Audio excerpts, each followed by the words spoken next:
66. 페이지 7. 긍정의 대화를 저축처럼 쌓아야 잔소리가 되지 않는다. 자녀 교육의 핵심은 지식을 넓히는 것이 아니라 자존감을 높이는 데 있다. 레오 톨스토이의 말. 67. 페이지 최고의 요새는 엄마. 어느 교육회사의 주관으로 2021년 자녀와의 대화에 대한 초등 학부모 생각을 조사했다. YTN 보도. 자녀와의 대화 시간 1위가 하루 30분 이상 1시간 미만으로 30.9%였다. 2위는 10분 이상 30분 미만으로 29.1%였다. 그리고 10분 미만은 6.2%였다. 정리해보면 응답자의 66.2%가 자녀와의 대화를 하루 1시간 이하로 가진다고 답했다.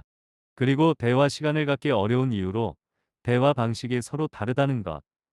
시간 부족과 대화 소재의 빈곤을 들었다. 부모와의 대화 시간은 아이에게 정서적 유대감을 제공하고 소속감을 준다. 아이가 자신이 어떤 사람인지 알고 어떤 부분에서 강점이 있는지 안다면 세상살이에도 자신감이 생긴다. 그러려면 아이의 세계로 부모가 먼저 들어가 잠시 머물러야 한다. 아이가 좋아하는 친구, 재미있어하는 분야, 앞으로 하고 싶은 것, 이런 것들에 관심을 가지고 살펴야 한다. 해야 할 일이 무엇인지가 아니라 무엇에 관심을 갖고 있는지 살피는 노력을 우선적으로 해야 한다. 아이와의 대화는 아이에 대한 관심에서 비롯된다. 다양한 감정을 안고 집으로 돌아온 아이다. 밖에서 집으로 돌아오면 편안한 마음으로 쉴 수 있도록 따뜻하게 맞이하는 것이 먼저다. 다양한 상황에서 여러 친구들과 관계를 맺으며 열심히 살아온 아이다.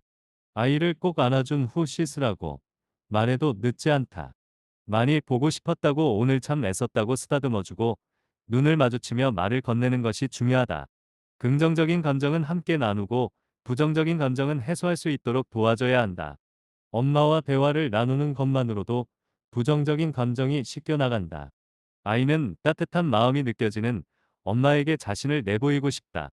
오늘이라는 시간을 어떻게 보냈으며 어떤 감정을 느꼈는지 관심을 가지며 잘 어루만져줘야 한다. 68. 페이지 저축처럼 쌓아야 하는 엄마의 말. 미국 피츠버그대와 UC 버클리, 하버드대가 공동으로 어린이 30여 명을 대상으로 연구를 했다. 엄마의 음성이 담긴 잔소리를 약 30초가량 들려주고 두뇌 활성도를 측정했다. 연구 결과 부정적 감정을 처리하는 대뇌변 연계가 활성화되는 것이 확인되었다. 그리고 감정 조절에 관련된 전두엽과 타인을 이해하는 두정엽 및 측두엽의 접합부 활성도는 떨어졌다. 결국 잔소리를 들은 아이들은 이성적 사고를 멈추는 것으로 나타났다. 아무리 좋은 의도였다 하더라도 잔소리라고 인식하는 순간 어떠한 도움도 되지 않는다는 것을 보여주는 실험이었다. 대화는 관계를 좋게 만들기도 하지만 나쁘게도 한다. 좋은 의도의 말도 길면 잔소리가 된다. 주변 사람에게는 조심하면서 가족 간에는 필터링하지 않은 말을 곧잘 한다. 가족이기에 자녀이기에 이 정도는 괜찮겠지 라고 마구 뱉어버릴 때도 많다. 하지만 오히려 가족이라서 더 깊은 상처가 되기도 한다. 아이와 대화를 할 때는 말하고 싶은 핵심이 무엇인지 생각하고 미리 준비해야 한다. 그렇지 않으면 질주하는 감정에 브레이크를 걸지 못하고 상처 주는 말만 하게 된다. 좋은 의도에서 대화를 시도했지만 잔소리로 끝나버린다. 선생님한테 왜 인사를 안 해? 했어. 그게 바른 태도야. 고개 숙이고 똑바로 인사해야지. 알았어. 알아들은 거 맞아. 이렇게 대화가 이어지는 것보다 엄마는 내가 선생님께 인사를 잘하면 좋겠어 이 한마디면 충분하다. 커갈수록 대화가 줄어드는 것은 부모의 습관성 잔소리에 더 이상 아이가 입을 열지 않아서이다.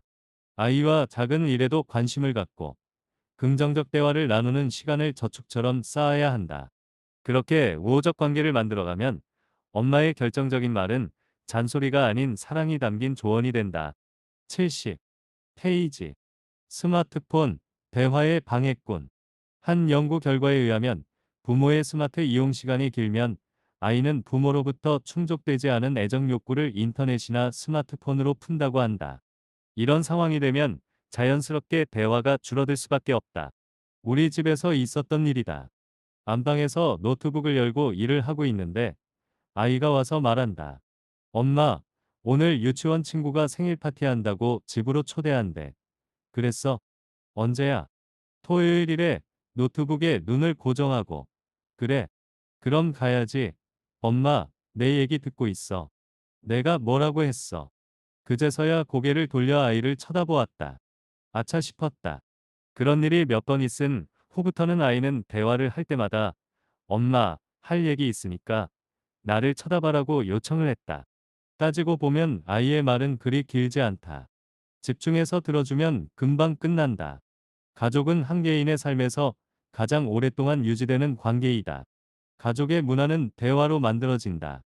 자세를 낮추고 아이 눈을 쳐다봐야 한다. 인간이 사회 속에서 관계를 맺고 살아가는데 대화만큼 중요한 수단이 또 있을까? 어느 곳이든 대화로 인간관계를 맺는다. 부모와 함께 나누는 대화는 타인과 관계를 맺기 전에 다양한 경험과 소통을 할 수 있도록 도와주는 매개체이다. 아이의 말에 집중할수록 자존감의 날개가 더해진다는 사실을 잊지 말자. 해야 할 일만 강조하는 엄마에게서 온기를 느끼긴 어렵다. 아이가 자랄수록 대화가 줄어드는 이유를 생각해 봐야 한다. 대화 시간이 줄어들면 관계에도 틈이 생길 수밖에 없다. 그러면 소통에도 틈이 생긴다. 아이가 집에 들어오면 활짝 팔을 벌려 안아주고 엄마의 사랑을 한껏 느끼게 하자. 그리고 함께하는 대화 시간을 만들자. 피곤했던 아이의 하루가 엄마의 온기로 편안한 쉼을 얻는다. 이제 엄마의 말습관 7번째의 사례를 들어보자. 엄마의 말습관 7. 따뜻한 관심과 마음이 느껴지는 말. 1. 오늘 점심 때 뭐가 제일 맛있었니? 2. 어떤 활동이 제일 힘들었어? 3. 혹시 속상한 일은 없었니? 4. 얼굴 표정이 안 좋은데 힘든 일이 있었구나. 5. 짝꿍은 어떤 걸 가져왔어? 따뜻한 관심과 마음이 느껴지지 않는 말. 1. 숙제가 뭐야? 다른 거 하지 말고 숙제 먼저 해. 2. 좀 떨어져. 3. 네가 그렇게 행동하니까 친구가 없는 거야. 4. 얼른 씻어. 5. 가방 정리해. 이러한 엄마의 말은 아이에게는 엄마의 관심을 받지 못한다고 느끼게 되어 외롭다고 생각하고 혼자라고 생각하고 답답하다고 생각하기도 한다. 73. 페이지. 08 잘난 척할 때 아이의 자기 효능감은 높아진다. 실패는 성공으로 한 발짝 더 다가서는 것이다. 메리 케이 애쉬의 말. 74. 페이지. 작은 일부터 성공의 기회를 주는 엄마의 말. 아이가 해낼 수 있는 능력이 있다는 사실을 뼛속까지 인정하는지 묻고 싶다. 인정한다면 작은 일부터 허용해야 한다. 엄마의 높은 기대치는 아이를 주눅들게 만들지만 적절한 수준의 기대치는 자기 효능감을 높여준다. 자기 효능감, 이란 주어진 과제를 어떤 상황에서도 해낼 수 있다는 강한 신념이다. 이는 성공 경험에서 나온다. 구체적인 목표를 세우고 끈기 있는 도전과 노력으로 성공적인 결과를 이루었을 때 자기 효능감에 강한 동기가 만들어진다. 물고기가 배고픈 것 같아. 밥 좀 줄 수 있겠어? 응. 물고기가 밥을 먹고 힘이 솟나 봐. 헤엄치는 속도가 한결 빨라졌어. 아이는 부모의 소소한 일상에 관심을 자주 보인다. 엄마의 일에 아이를 동참하게 하는 것은 호기심을 해결해주고 작은 성공을 맛보도록 하는 기회다. 아이의 자존감은 이때 쑥쑥 자란다. 기억해야 할 것은 부탁하는 것으로 끝내면 효과가 없다는 사실이다. 동참한 일에 대한 가치를 분명하게 표현해 주어야 한다. 이 퍼즐은 자리가 어디지? 아무리 생각해도 잘 모르겠어. 엄마, 여기잖아. 진짜 몰랐어. 우와, 그러네. 엄마는 어려웠는데 어떻게 알았어? 엄마가 모른 척하고 아이에게 기회를 주면 아이는 해당 문제를 풀고 자긍심을 가진다. 엄마가 해결하지 못하는 모습을 보면서 재밌어하고 눈빛을 반짝이기도 한다. 엄마가 하지 못하는 것을 도왔다는 뿌듯함은 성취감의 긍정 효과로 연결된다. 나아가 자아를 건강하게 만들고 자신감과 자기 조절력을 높이는 데 좋은 영향을 준다. 아이 스스로 무엇인가를 해내려면 실수도 많고 시간도 더 든다. 하지만 해내게 된다면 말로 가르쳐 줄 수 없는 삶의 기술을 체득한다. 그런데 이 순간을 엄마가 참지 못하고 대신하면 아이는 배움의 기회를 얻지 못한다. 기다리는 것이 부모의 역할이다. 할 수 있는 일을 제안하고 잘 해냈을 때는 마음껏 잘난 척할 수 있도록 기회를 주자. 75. 페이지. 스스로 결정하기. 오늘 아침은 샌드위치랑 주먹밥을 준비할 수 있어. 뭐 먹을까? 샌드위치 먹을래요. 그래. 샌드위치에 뭘 넣을까? 치즈, 햄, 계란 프라이. 치즈는 싫어요. 햄이랑 계란 프라이 넣어주세요.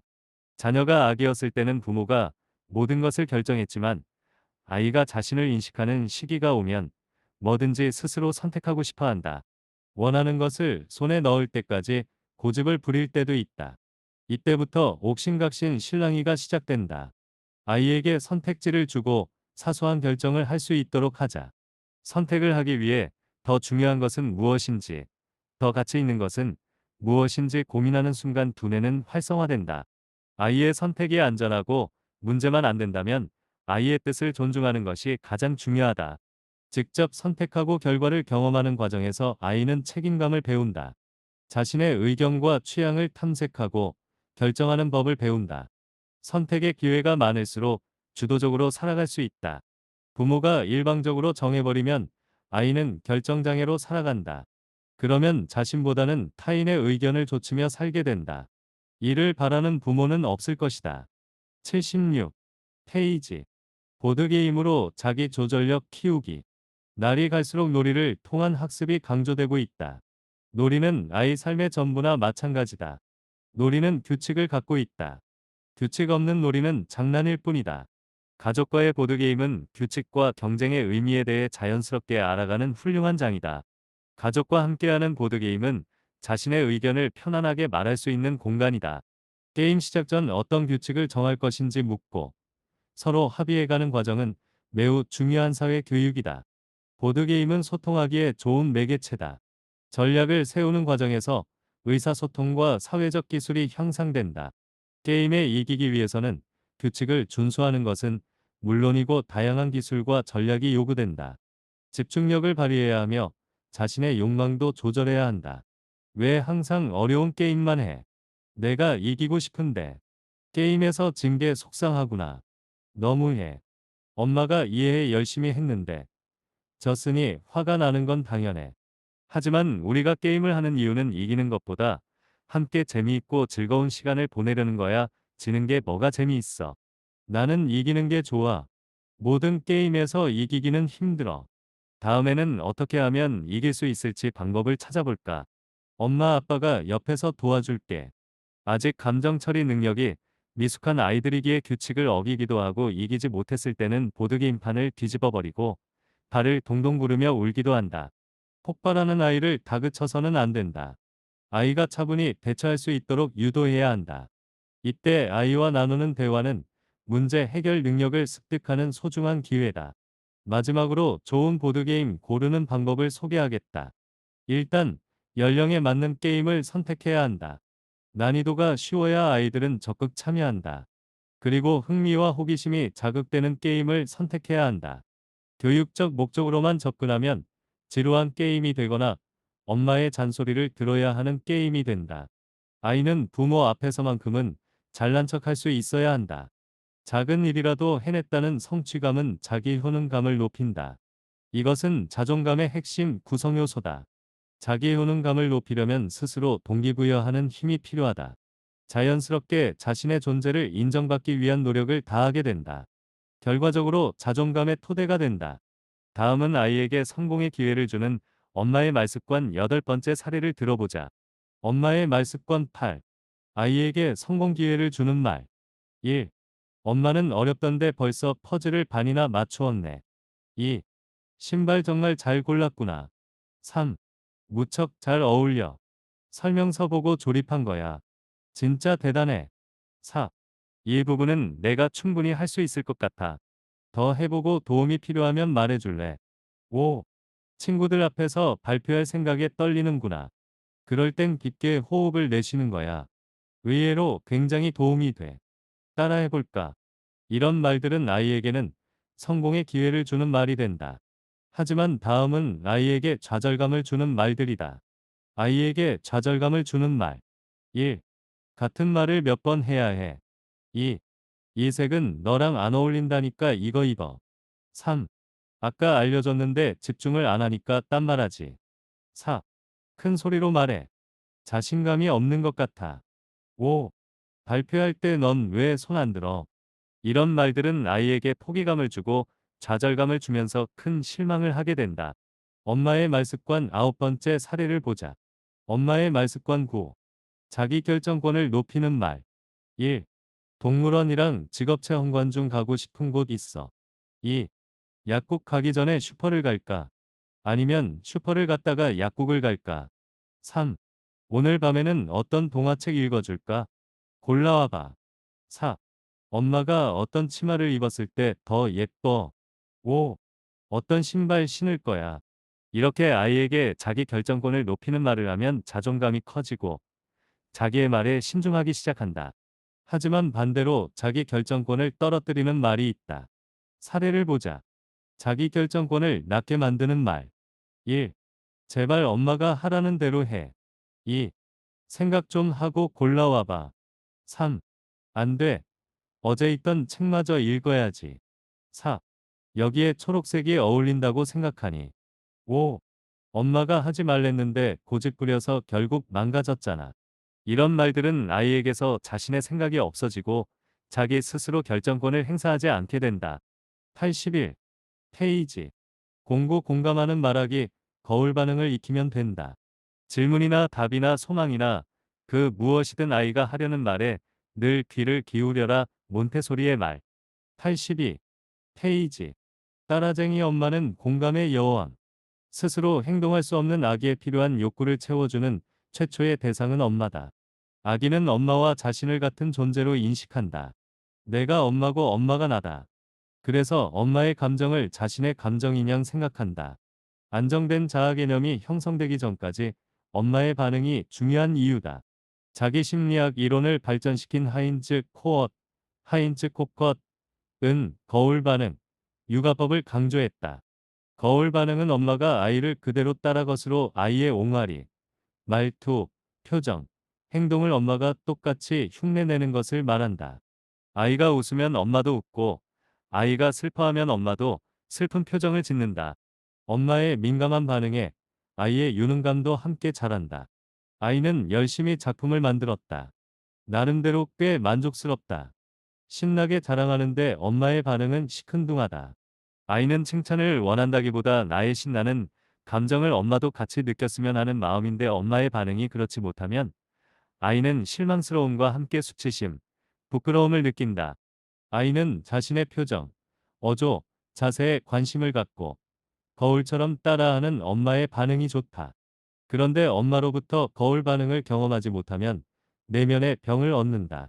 부모로부터 인정받지 못한 아이는 자신의 존재를 외부에서라도 확인하려 한다. 남에게 인정받고자 하는 욕구는 다른 성과를 가져오기도 하지만 쉽게 자신의 에너지를 소진하기도 한다. 83. 페이지. 공감을 방해하는 엄마의 말. 아이의 정서적 안정을 위해 아이의 생각과 마음을 온전히 이해하려는 노력이 공감이다. 아이가 원하는 것을 파악하는 것으로 내 아이의 입장을 온전히 이해하는 비결이다. 단정하지 않고 제시하지도 않으며 아이가 편안히 말할 수 있도록 부모를 신뢰하도록 만드는 것이 공감이다. 아이는 대체 불가한 존재이며 독특한 개성을 가진 유일한 존재이다. 똑같은 상황이라도 똑같은 감정을 느끼지 않는다. 어떤 상황에서든 아이가 느끼는 감정을 단정 지어서는 안 된다. 아이의 속마음을 알 때까지 집중해야 한다. 이러한 노력이 공감이다. 엄마는 인생 선배로서 너보다 많은 것을 알고 있고 넌 아직 세상을 몰라. 이렇게 전제하는 것은 아이 마음을 닫게 하는 말이 되며 일방적인 훈계가 된다. 옳은 말, 바른 말로 지식은 전달할 수 있어도 사람을 위로하거나 변화하게 만들지는 못한다. 아이가 쓰는 어휘, 단어 자체에 초점을 두지 말고 감정과 욕구에 초점을 두자. 아이는 자신이 원하는 바를 능숙하게 표현하지 못한다. 그래서 본심과 다른 말을 할 때가 있다. 엄마의 공감이 전제되어야 엄마의 조언과 충고를 귀담아 듣는다. 공감을 잘하는 가족은 서로를 신뢰하고 사랑한다는 전제가 있다. 행복한 가족은 비난하거나 일방적으로 해석하지 않는다. 그래서 잘못된 행동을 두고 단호하게 말해도 나쁜 영향을 주지 않는다. 그랬어. 그랬구나. 맞아. 저런 속상했구나. 우와. 정말. 이런 말들은 자주 할수록 좋다. 그리고 아이가 말할 때 눈높이를 맞춰야 한다. 수긍의 의미로 고개를 끄덕이고 다양한 표정을 지으며 적극적으로 반응해야 한다. 아이는 자신의 사소한 말에도 엄마가 반응하면 신바람이 난다. 든든해지고 위로를 받는다. 그러면 화났던 마음도 어느새 눈 녹듯 사라진다. 84. 페이지. 부정적인 감정을 없애는 엄마의 말. 아이가 부정적인 감정을 마구 쏟아낼 때 엄마는 힘들다. 어려서는 이유 없이 떼를 쓰거나 소리 지르며 물건을 집어 던질 때, 학교에 다니기 시작하면서는 말대꾸를 하며 짜증 낼 때, 좀 커서는 부모 말에 귀를 막는 모습을 보면서, 그리고 무슨 이유에서인지 소리 죽여 울고 있는 아이의 모습을 보면서 엄마인 내가 대신 고통을 느끼고 싶을 정도로 힘들다. 하지만 부모는 해결사가 아니다. 해결사 역할을 하려고 해서는 안 된다. 부모의 역할은 최적화된 상담자, 공감하는 사람일 뿐이다. 친구가 오늘도 날 놀렸어. 기분 나빠. 너도 친구 놀린 거 아니야. 아니야. 나 아무 짓도 안 했어. 절교할 거야. 뭘 그런 일로 절교까지 해. 그런 일로 절교하면 너 외톨이 돼. 공감의 중요성에 대해서 귀가 따가울 정도로 많이 듣고 잘 알고 있지만 왜 그렇게 실천이 어려운 걸까? 그 이유는 아이가 말할 때 온 마음을 집중해야 하는데 그게 일단 쉽지 않고 엄마로서 누구보다 내 아이를 잘 알고 있다고 생각하기 때문이다. 친구가 오늘도 날 놀렸어. 절교할 거야. 공감. 친구가 놀려서 속상했겠네. 이제 놀고 싶지 않구나. 화가 많이 났네. 오늘도 놀다가 2번이나 놀렸어. 사실 나는 그 애랑 친하게 지내고 싶거든. 친구가 놀릴 때 속상하다고 말해봤어. 아니, 대한 제시 친구에게 말하지 않으면 놀렸다고 생각하지 못할 수도 있어. 친구에게 기분이 안 좋다고 하지 말라고 얘기해 볼 수 있겠어. 아이가 부정적인 행동을 보일 때 충분히 공감한 후 소통하면 문제 행동을 방지할 수 있다. 부모에게 듣고 싶었던 말을 들으면 폭풍우가 내리쳤던 아이의 감정은 순식간에 가라앉는다. 그런 다음 아이가 알아야 하는 내용을 차분하게 설명해야 한다. 공감은 강한 유대감을 형성한다. 공감을 많이 받고 자란 아이는 다른 사람의 마음을 이해하는 능력을 자연스럽게 습득한다. 이런 아이들은 친구들과 잘 어울리고 어느 단체에 있든 갈등을 일으킬 가능성이 낮다. 반면 공감을 많이 받지 못한 아이는 부적응 문제가 자주 발생한다. 공격적인 행동을 하기도 하고 감정의 기복이 심해 감정 표출도 제멋대로 한다. 친구들과 어울리는 것도 힘들어한다. 부모에게 공감을 받고 자란 아이는 결국 공감 잘하는 아이로 성장한다. 아이가 친구들을 본격적으로 사귀기 시작할 때가 되면 엄마는 좋은 친구들을 만나게 해주려고 이런저런 노력을 시작한다. 이때 잊지 말아야 할 것이 나부터 아이에게 공감해주는 습관이다. 타인과 협력해야 하는 일이 많은 시대다. 당연히 사람을 대하는 역량이 좋을수록 아이는 좀 더 편안하게 세상을 살아갈 수 있다. 다음은 엄마의 말습관 10번째 사례를 들어보자. 엄마의 말습관 10. 적극적인 반응으로 공감 능력을 높이는 말. 1. 어머, 이게 뭐야? 봉투 안에 들어있어서 정말 궁금해지네. 2. 치마를 입은 예쁜 여자가 있어. 혹시 엄마야? 감동이야. 3. 잘 보이는 곳에 작품을 걸어두고 봐야겠어. 4. 아빠도 좋아하실 것 같은데 이따가 보여드리자. 5. 기발한 생각을 어떻게 한 거야? 정말 대단해. 이렇게 엄마가 적극적으로 반을 보이면 아이에게는 공감 능력이 높아지게 된다. 하지만 엄마가 소극적인 반응으로 말을 하게 되면 아이는 엄마와의 공감 능력이 떨어져서 함께하려 하지 않게 된다. 소극적인 반응으로 공감 능력을 낮추는 말. 1. 짧게 응시한 후, 응, 잘 그렸네. 2. 여기 선이 넘어갔어. 선을 넘지 않게 칠했어야지. 3. 편지 잘 받아봤는데 맞춤법이 틀렸잖아. 4. 이거 내가 다 한 거 맞아. 5. 지금 바쁘니까 식탁 위에 올려놔. 이따 볼게. 아이는 이런 말을 듣게 되면 엄마와의 공감대가 형성되지 않아 거리감이 생기게 된다. 다음은 엄마의 말습관 11번째 사례를 보자. 엄마의 말습관 11. 아이의 마음을 읽어주는 말. 1. 기분이 안 좋구나. 더 놀고 싶었어. 2. 힘들 텐데도 잘 참았어. 3. 엄마는 내가 얼마나 잘하고 싶어 했는지 잘 알고 있어. 4. 이 방법이 싫구나. 어떻게 하고 싶어? 5. 놀랐지? 어떻게 하면 쏟지 않고 먹을 수 있을까? 이런 말들은 엄마가 아이의 마음을 읽어주는구나 하면서 엄마와 공감대가 커지게 된다. 하지만 다음처럼 말할 경우에는 아이의 마음을 닫기 시작하게 된다. 아이의 마음을 닫게 하는 말. 1. 넌 형이면서 양보 안 하고 꼭 이기려고 하더라. 2. 무슨 일만 있으면 왜 울기부터 해? 말로 해. 3. 넌 분명 이렇게 생각한 거야. 그러니까 이런 행동을 하지. 4. 넌 아직 어려 하라는 대로 해. 5. 이번 일은 내가 잘못한 거야. 엄마 생각에는 이렇게 아이의 마음을 읽어주지 않는다면 아이는 엄마와의 소통에서 점점 마음을 닫게 되어 엄마를 무시하거나 거짓말을 하기 시작하고 말을 점점 더 하지 않게 된다. 89. 페이지 10조에 깊게 들어주면 아이는 안심한다. 누군가 진정으로 자신의 말을 들어주고 있다는 그 자체만으로도 눈부신 치료 효과가 나타난다. 스카펫의 말 90. 페이지 온전히 경청하게 만드는 에너지 호기심 내 말을 들어주는 사람이 없다고 생각될 때 깊은 외로움을 느낀다. 설령 엄마가 들어준다 하더라도 건성으로 듣고 있거나 깊이 이해하지 못한다는 생각이 들면 아이는 답답하다. 하지만 엄마는 아이가 무슨 말을 할지 이미 알고 있다고 보고 계속해서 듣는 건 서로에게 시간 낭비라 생각하며 말을 끊는다. 그리고는 바로 아이의 생각을 올바르게 잡아주려 한다. 그래서 온 에너지를 다해 들어주기가 어렵다. 엄마의 머릿속은 언제나 아이에게 해줄 말로 바쁘다. 그런데 아이가 무슨 말을 할지 뻔히 다 안다는 것은 엄마의 착각 아닐까? 이런 착각은 어디에서 오는 것일까? 과거의 기억에서 온다. 아이의 말을 진정성 있게 듣는 방법이 있다. 바로 호기심이다. 아이가 세상에서 겪는 수많은 일을 어떻게 해석하는지, 어떤 감정을 느끼고 있는지, 호기심을 갖고 아이를 탐색하는 것이다. 어떤 욕구를 가졌는지, 하고 싶은 것은 무엇인지 호기심을 갖고서 관찰하는 것이다. 아이가 화가 났을 때는 호기심을 갖고서 질문으로 접근해야 한다.